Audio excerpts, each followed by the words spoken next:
Bonjour les amis, aujourd'hui je vais faire une petite vidéo qui va être une lecture d'un article sur les observations économiques de mes voyages en Afrique du Sud que j'ai fait jusqu'à environ 2016. C'est un article que j'ai publié en anglais sur mon blog. En tant qu'introduction au niveau capitalisme, communisme, je me situerais plutôt en tant que défenseur d'une certaine social-démocratie, un peu le modèle allemand scandinave, c'est-à-dire facile d'ouvrir un business, mais des taxes qui permettent à des gens qui ont des difficultés de vivre dignement et également voilà, que la santé puisse être disponible pour tous et l'éducation. Néanmoins, ce que je dirais, c'est que je pense qu'il y a des pays qui ont besoin de plus de capitalisme et plus de libéralisme parce que les bureaucrates et les socialo-communistes peuvent détruire une économie. Il y a des pays où il y a besoin de plus de redistribution. Donc, suivant le pays dans lequel vous êtes, euh, vous verrez peut-être dans mes avis un peu un positionnement qui va changer. Voilà, donc en gros, je pense que l'Afrique du Sud a besoin d'une certaine redistribution des richesses, mais je pense que l'Argentine a besoin d'un vrai capitaliste pour dénouer la chose. Et je pense que par exemple, la France, l'Espagne pour ce que je connais, ou l'Italie, ont besoin de plus de libéralisme. Ça ne veut pas forcément dire moins de taxes, mais moins de bureaucrates feignants qui font plein de paperasserie à faire, plein de bâtons dans les roues, dans les gens, voilà, pardon, plein de bâtons dans les roues, dans les projets des petites gens et des petites entreprises. Voilà, donc let's go, c'est parti. Alors, un peu de contexte. Je suis français, je suis allé en Afrique du Sud peut-être 5 ou 7 fois entre 2010 et 2016. J'ai pas exactement compté, peut-être même. Non, c'est pas 2016. J'y suis allé peut-être jusqu'à 2017, oui. Surtout dans la banlieue de Johannesburg. Donc, plutôt banlieue, pas vraiment le bidonville, mais banlieue chaud, mais proche de zones riches. Donc, j'ai un peu vu les zones riches, les zones pauvres. Voilà, je suis sorti des zones touristiques. Je suis allé dans un township, mais township ça veut pas forcément dire bidonville. Township ça veut simplement dire sorte de ville qui a ville dans la ville ou à côté de la ville, dans lequel on a regroupé des gens par race du temps de l'apartheid. Donc si vous êtes originaire d'Afrique du Sud, vous remarquerez peut-être quelques erreurs, mais il sera intéressant de voir quelle est la perception de votre pays par un Européen. Donc la première chose qui m'a frappé, c'est l'anxiété, à cause de tout ce que j'ai lu sur Internet au niveau de la criminalité. En arrivant à l'aéroport de Johannesburg, en franchissant les portes automatiques de l'aéroport, j'ai eu l'impression de quitter la zone verte de Bagdad et d'entrer dans la zone de danger. Ce sentiment a bien sûr disparu avec le temps. Bon, je suis beaucoup plus inquiété maintenant au niveau de la circulation, conduire du mauvais côté et peut-être des véhicules, certains camions qui ne sont pas bien sécurisés et des gens qui peuvent être alcoolisés au volant. La première impression, alors c'est étrange, c'est en sortant de l'aéroport le soir. J'appellerais cette première impression beaucoup d'argent. Ce fut un véritable choc contre mes propres stéréotypes et idées préconçues. Le soir, dans la nuit, nous avons rapidement embarqué dans une BMW M5 d'un ami et avons emprunté les autoroutes. Et là, c'était un peu comme autour de Paris la nuit, un labyrinthe d'autoroutes dans tous les sens autour de l'aéroport. Pas une petite route secondaire comme dans les films sur l'Afrique. Mais peut-être que Johannesburg n'est pas l'Afrique typique, c'est vrai. Donc ma première vision, ça a été des autoroutes modernes la nuit avec un grand nombre de BMW, Mercedes et autres SUV. Donc SUV 4x4 ou je ne sais pas comment dire en français. Qui empruntaient toute la voie rapide à grande vitesse. je voyais des voitures de meilleure qualité qu'en Europe en moyenne. En ce qui concerne les voitures, elles sont très prisées, c'est vrai. Elles ont une importance culturelle. C'est un peu un signe de richesse et ça permet de se déplacer en plus grande sécurité qu'à pied. Il y a une énorme culture de l'automobile, voilà, des mécanos, du tuning, retaper les pièces, changer les choses. Et les transports publics sont évités. Bon, maintenant, avec le temps, ça a un peu évolué parce que maintenant, il y a l'application Uber.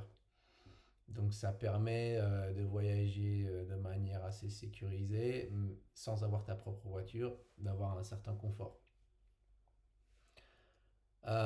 Mais l'impression de richesse ne s'est pas arrêtée là, puisque j'ai vu des maisons plus belles qu'en Europe et j'ai séjourné dans l'une d'entre elles, des maisons plus grandes. Ce n'était même pas dans un quartier riche et célèbre, mais une banlieue au hasard, un nouveau quartier. Un ancien quartier réservé aux blancs, et maintenant où je n'étais pas avec des blancs, mais dans une maison énorme. En moyenne, il y a plus de logements de luxe en Afrique du Sud, je pense, qu'en Europe. En tout cas, de ce que j'ai vu de l'Europe, la France, l'Irlande, le Royaume-Uni, l'Espagne. Peut-être pas en termes de valorisation si tu la vends et tu convertis en euros, mais en termes d'attributs physiques. C'est une réalité choquante. Il me semble que les riches là-bas vivent dans un luxe bien plus riche que nos riches en Europe. Et il me semble avoir vu beaucoup de riches. Alors, est-ce que c'est principalement des blancs en termes de pourcentage de blancs qui sont riches, il y en a plus que de noirs. Et il y a beaucoup de blancs riches. Mais bon, comme j'étais à côté d'un quartier de communauté indienne, j'ai vu des riches indiens aussi, mélangés avec des riches blancs. Riches noirs, j'ai pas bien fait attention, mais il y en a. Est-ce dû à ce qu'en Europe on redistribue plus l'argent socialement ou un coût de main-d'œuvre moins élevé qui fait que pour construire des maisons plus grandes, ben, on ne paye pas les ouvriers grand-chose, donc on y va. Euh, bon, en Argentine, il y a une histoire sur le taux de change officiel et non officiel, sur la dollarisation. En Afrique du Sud, il n'y a rien de tout cela. Vous payez tout dans la monnaie locale des rands et c'est tout. Donc c'est plus évolué de ce que j'ai lu de l'Argentine. L'infrastructure routière est de premiers ordres. Bien sûr, certains se plaignent, il y a des trous, des nids de poules. Ça dépend des endroits. Dans les routes secondaires, même en ville, il y a des gros nids de poules. Il faut voir que par rapport aussi à la majorité de l'Europe, les précipitations, la pluie peut être plus forte, plus brutale. Le sol est peut-être différent, donc c'est pas que dû à l'argent. Par contre, tout ce qui est autoroute autour de Johannesburg, mais ça glisse, c'est parfait, c'est propre, c'est neuf, c'est génial. Il y a les péages automatiques, voilà. L'électricité est mauvaise avec des coupures régulières. Quand j'y étais, il n'y avait pas trop de coupures. C'était pire jusqu'à 2024. Apparemment, ça s'est calmé. Mais attention, il ne faut pas voir les choses comme seulement que, oh, ils sont nuls, ils n'ont pas d'électricité. C'est que la production d'électricité était calibrée pour la population blanche. Donc, 5-6 millions de personnes, plus l'industrie, plus pas que les blancs, parce que l'apartheid, c'était pas ça, c'est pas vrai. Il y avait aussi d'autres minorités, les Indiens, les Métis, et des quartiers qui étaient censés avoir l'électricité noire aussi. Mais c'est vrai que c'était principalement fait pour que les blancs. Et quand tu rajoutes 40 millions de consommateurs et que tu les connectes au réseau, mais la demande d'électricité explose et l'offre n'a pas suivi. C'est vrai qu'ils n'ont pas planifié ou n'ont pas pu faire suffisamment de construction de centrales électriques. Bon, alors on a vu la richesse. Maintenant, on va voir la pauvreté. Alors, ce n'est pas que du plaisir. La pauvreté est immense. On voit beaucoup de gens marcher sur le bord des routes, en dehors des centres urbains, à toute heure du jour et de la nuit. Très tôt le matin, ils commencent à marcher pour aller travailler. Souvent, ils vont d'un township noir jusqu'à un lieu de travail qui était donc dans l'ancien centre blanc ou dans les quartiers blancs qui sont, par l'apartheid, ils ont été séparés géographiquement, ils ont fait le township à 3-4 km, voire plus. Et les gens, souvent des femmes, marchent pour aller jusqu'à leur travail, peut-être de domestique ou dans une usine. On voit des gens qui portent de très vieux vêtements. Il y a des mendiants ou des vendeurs de petites choses à chaque feu rouge qui marchent entre les voitures pour vendre des petites choses comme des lunettes de soleil, des accessoires pour voiture. Certains font une performance artistique lorsque le feu est rouge. Lorsque le feu est rouge. Là où j'étais, j'ai vu pas mal de blancs qui faisaient ça aussi, donc qui mendiaient au feu rouge. Alors, qui sont-ils? Peut-être destitués par la discrimination positive, par leur comportement, la drogue. Ils n'ont pas su gérer la richesse. Je ferai d'autres vidéos sur les blancs en Afrique du Sud. Sont-ils privilégiés ou discriminés? Vous verrez. Il y a des cabanes et des townships. Les townships, c'est pas seulement des cabanes. C'est-à-dire que les noirs des townships ne sont pas tous dans des cabanes. Il y a des petites maisons en briques. En briques, je suis pas sûr, mais en dur, qui ont été construites sous le régime. Et donc, c'est pas le luxe, mais voilà, c'est des petites maisons en dur et qui se construisent encore maintenant euh, dans des quartiers résidentiels. Les gens peuvent avoir un logement décent. Il y a une grande classe moyenne, en tout cas à Johannesburg, de toutes les couleurs. Mais classe moyenne, c'est pas le luxe. Avant, je parlais du luxe, là, je parle de la classe moyenne. Certains townships ont des coins agréables, comme Soweto, il y a un centre commercial, il y a des grosses maisons. J'ai pas trop visité Soweto, pas beaucoup. Les pauvres ont un township qui se détériore avec le temps. Si vous voulez, les quatre murs d'une maison, si c'est jamais entretenu, les murs y restent, mais on voit tout le reste qui vient pourri. Il n'y a plus de portail, le trottoir est éclaté, le jardin, il n'y a plus rien, les fenêtres, les portes sont abîmées. Voilà, vous pouvez imaginer. Et donc j'ai beaucoup séjourné dans ce qui est un township. Il y a des... En gros, voilà la différence. Ceux qui ont eu l'argent pour rénover leur maison, transformer la petite maison de township en l'agrandissant, en décorant, ça fait une belle petite maison. Et ceux qui n'ont pas eu l'argent, ça fait une maison très pauvre. Le quartier qui était donc seulement pour une race, les Indiens, est devenu plus mixte racialement avec l'arrivée d'immigrants d'autres communautés. Il y avait notablement des gens du Malawi qui se sont installés à côté. Donc, eux se sentent pas sud-africains, mais bon, tout le monde vit en bon accord. Et j'y suis pas allé beaucoup ou très très très peu dans le township en cabane, les bidonvilles. Mais ce qu'on me disait, c'est que c'était rempli d'étrangers. Voilà.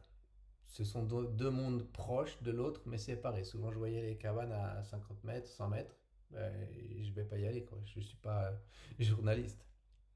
Le problème de l'Afrique du Sud, c'est que dès que quelqu'un sort des baraquements, des cabanes, par le travail et peut accéder à une maison en dur, soit par le gouvernement qui construit des maisons en dur, soit par son travail, c'est pas facile, ça arrive pas souvent, il n'y a pas beaucoup d'ascenseur social. Dès qu'il sort, ben, il y a des millions de gens prêts à venir du Zimbabwe, du Malawi, de la Zambie, du Mozambique ou d'un n'importe où, du Congo, qui arrivent. Donc ça fait, on peut penser, ouais, ils sont nuls, ils n'arrivent pas à vider les bidonvilles. Bah, c'est que ça vient, quoi. Dès que c'est vidé, ça arrive. Et les plus pauvres sont majoritairement, mais alors, noirs, peut-être 90%, 99%, je sais pas.